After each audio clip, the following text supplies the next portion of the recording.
Hello. Thank you, fellows, for coming to my channel. If you please like this video, then please like my channel and subscribe the channel as well. In this video, we will cover how to write an effective resume for a job, for a university admission, or for any such opportunity.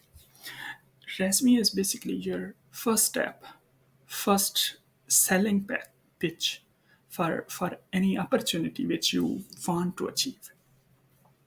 For example, let's say in this CV, in this resume, we'll cover what are the important parts of the resume, how we cover those, how we use different action words, how we arrange these in chronological orders, what sections we feel are more important and what we feel are less relevant or even worth to exclude completely.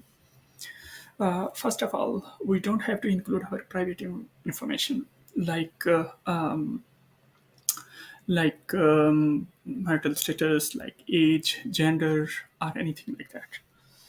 Only name, address, phone number, and email ID is more than enough. In some cases, you can also eliminate home address as well if you want. After that, first section which is worth to add is highlights of qualifications, because overall every almost every hiring manager, every resume applicants, viewers, sorter, they don't go through each and every resume one by one. They spend probably 15 to 20 seconds on every resume, and in first glance, if they find it's worth to spend more time, they retain that resume. If they in 15 to 20 seconds, if they don't feel comfortable to retain that candidate, that applicant, based on that only piece of paper, they they exclude that person throughout the list. So that's why your resume must be the best, and you should put definitely just like we want to put our first best step forward. Same way, your resume is the first step and it must be the best.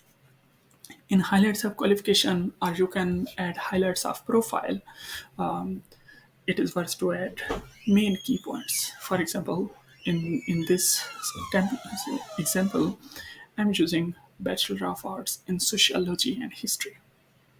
Okay, qualification background is given.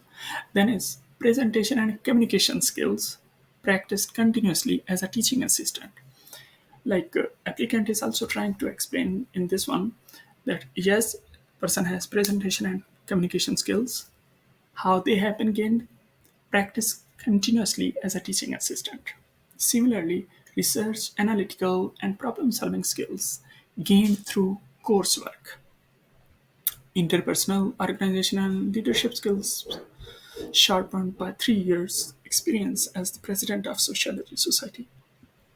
So one flow if we see in these points is not only the highlight of skills or core abilities, but also a brief touch of explanation how that has been acquired.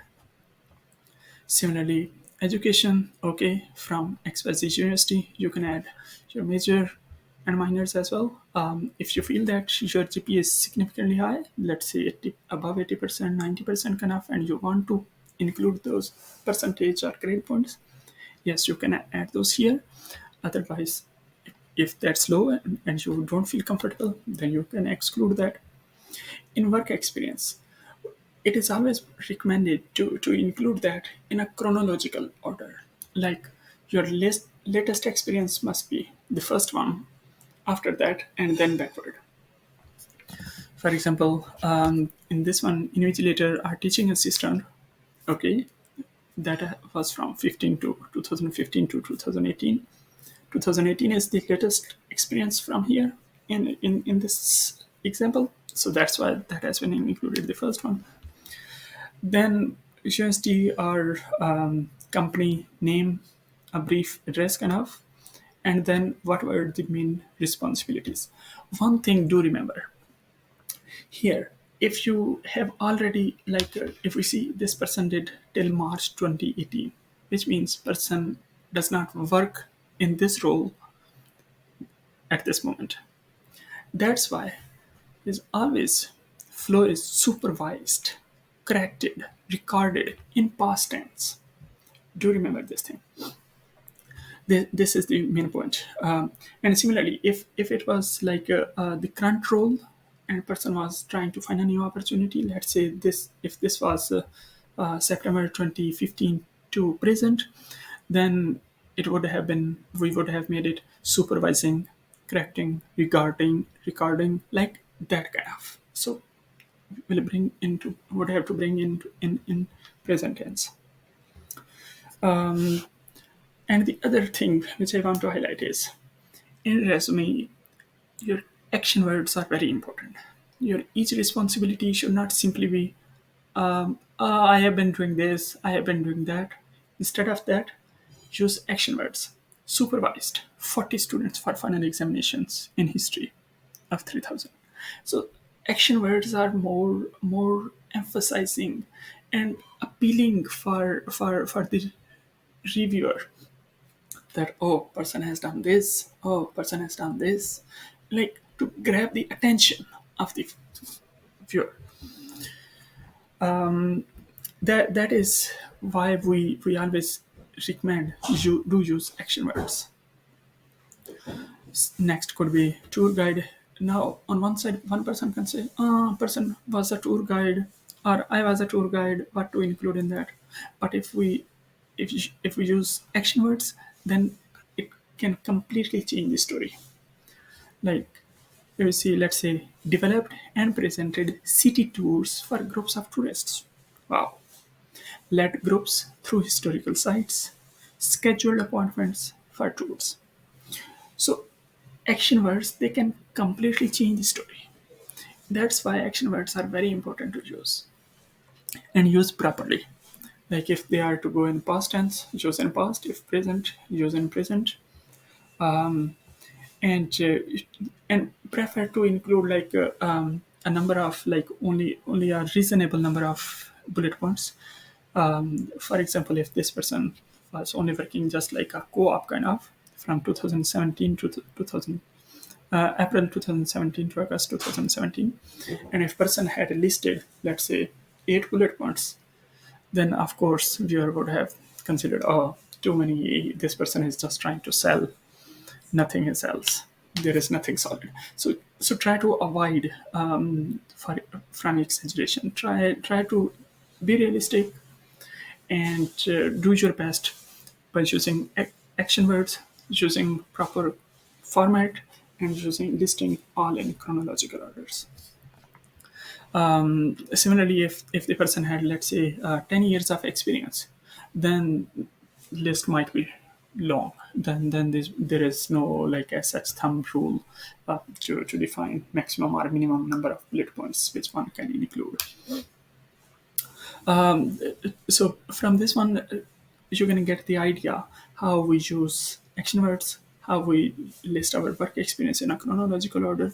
So in general sections, if we see, first is like professional highlights, or highlights of qualifications, or highlights of profile, that section.